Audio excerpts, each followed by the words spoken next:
Colour names లో Vishnupriya reverse attack మొదలు పెట్టారు.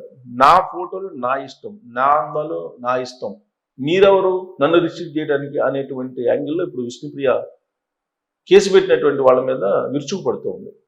దానికి కారణం ఏంటంటే ఆవిడ ఇన్స్టాగ్రామ్ అకౌంట్ని సబ్స్క్రైబ్ చేసుకోవడానికి అమౌంట్ పెట్టింది, సబ్స్క్రిప్షన్ అమౌంట్ పెట్టింది. జనరల్గా ఫాలోయర్స్ రావాలన్నా లేదు, లైక్స్ రావాలన్నా లేదు, సబ్స్క్రిప్షన్ రావాలన్నా ఖచ్చితంగా భిన్నంగా ఉంటేనే వస్తాయి ఇవన్నీ కూడా. సినిమాల్లో కూడా మీరు సినిమా రొటీన్గా తీస్తే ఎవరు చూడరు, ఎంతో కొంత కొత్తదనంగా ఉంటేనే చూస్తారు. అందుకే స్టోరీ పాతదైనా స్క్రీన్ ప్లే కొత్తగా ఉంటే సినిమా ఆదరిస్తారు, లేదంటే కలెక్షన్స్ ఉండవు. అలానే విష్ణుప్రియ కూడా ఆవిడ ఒక యాంకర్గా వచ్చింది, ఆ తర్వాత ఆవిడ సినిమాల్లో నటించారు, ఆవిడ క్రేజ్ పెంచుకున్నారు.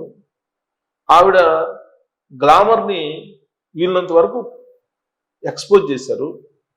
ఆ గ్లామర్ని ఎక్స్పోజ్ చేస్తేనే ఇమీడియట్గా సినీ రంగంలో కానీ, లేదంటే వెండితెరలో కానీ, బుల్లితెరలో కానీ గుర్తింపు రాదు. ఈ అభిప్రాయం చాలా మందిలో ఉంది ఇప్పుడున్నటువంటి జనరేషన్లో. అందుకే ఆవిడ వీళ్ళనంత ఎక్స్పోజర్ చేశారు, వీళ్ళనంత అందాలని ప్రదర్శించారు, గ్లామర్ని ప్రదర్శించారు. మరి దీంట్లో తప్పేంటి అనేటువంటి అభిప్రాయాన్ని ఆవిడ వ్యక్తం చేస్తున్నారు. ఎందుకనంటే ఆవిడ మీద కేసు పెట్టారు. విష్ణుప్రియ ఫోటోలు అమ్ముకుంటుంది, విష్ణుప్రియ తన అందాలను ఆరబోస్తుంది, వాటిని చూడటానికి కుర్రకారు క్యూ కడుతూ ఉన్నారు సోషల్ మీడియాలో, అందుకోసం 399 రూపాయలు సబ్స్క్రిప్షన్ ఛార్జెస్ పెట్టింది, ఎలా పెడతారని చెప్పి కేసు పెట్టింది. దీని మీద పోలీసులు విచారించారు. ఈ కేసుని విచారించిన తర్వాత విష్ణుప్రియ చేసిన తప్పేంటి, ఆ సబ్స్క్రిప్షన్ పెట్టారు, 399 పే చేసి మీరు సబ్స్క్రైబ్ కావాలి, మీరు సబ్స్క్రైబ్ అయితేనే ఆ ఇన్స్టాగ్రామ్ అకౌంట్లో ఉన్నటువంటి ఫోటోలు చూస్తారు. ఆవిడ ఫోటోలు ఫ్రీగా చూపించండి అని చెప్పి చెప్పడానికి పోలీసులు ఎవరు. అందుకే పోలీసులు కూడా ఈ కేసుని ఏం చేయాలో అర్థం కాక తలబట్టుకుంటున్నారు. కానీ కొంతమంది విజయవాడలో ఉండేటువంటి వాళ్ళు విష్ణుప్రియ అకౌంట్ని క్లోజ్ చేయాలి, బ్లాక్ చేయాలి అనేటువంటి డిమాండ్స్ చేస్తూ ఉన్నారు. ఈ డిమాండ్స్ కాస్త బాగా ఫ్లేవర్ అయిపోయి ఆవిడికి నెలకి 8 లక్షలు వచ్చేది కాస్త ఇప్పుడు దాదాపు 16 లక్షల నుంచి 17 లక్షల వరకు పెరిగిందని చెప్పి తెలుస్తుంది.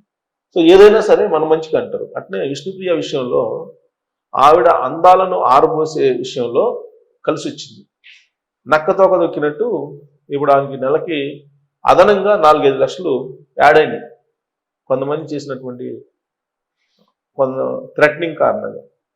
సో కాబట్టి సోషల్ మీడియాలో ఎవరి అభిప్రాయాలు వాళ్ళవి, ఎవరి వ్యక్తిగత స్వేచ్ఛ వాళ్ళది.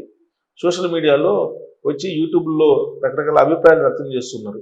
వాళ్ళని ఏమంటలేరు కదా, ఎవరు వాళ్ళని కామెంట్లు పెట్టుకుంటున్నారు. మరి వాళ్ళకు ఉండేటువంటి స్వేచ్ఛ విష్ణుప్రియకి ఎందుకు ఉండదు?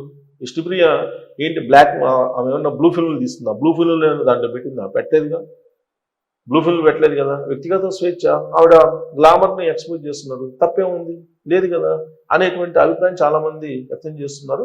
ఇప్పుడు విష్ణుప్రియ కూడా అదే చెప్తుంది, నేను సబ్స్క్రిప్షన్ రేట్లు కూడా పెంచుతాను అంటున్నాను. బహుశా 399 రూపాయలు కాస్త 499 రూపాయలు చేసినా ఆశ్చర్యపోవసం లేదు. మరి విష్ణుప్రియ ఇప్పుడు రివర్స్ అటాక్ ఎలా ఉంది అనే దాని మీద మీరు కామెంట్ చేయొచ్చు. Thank you.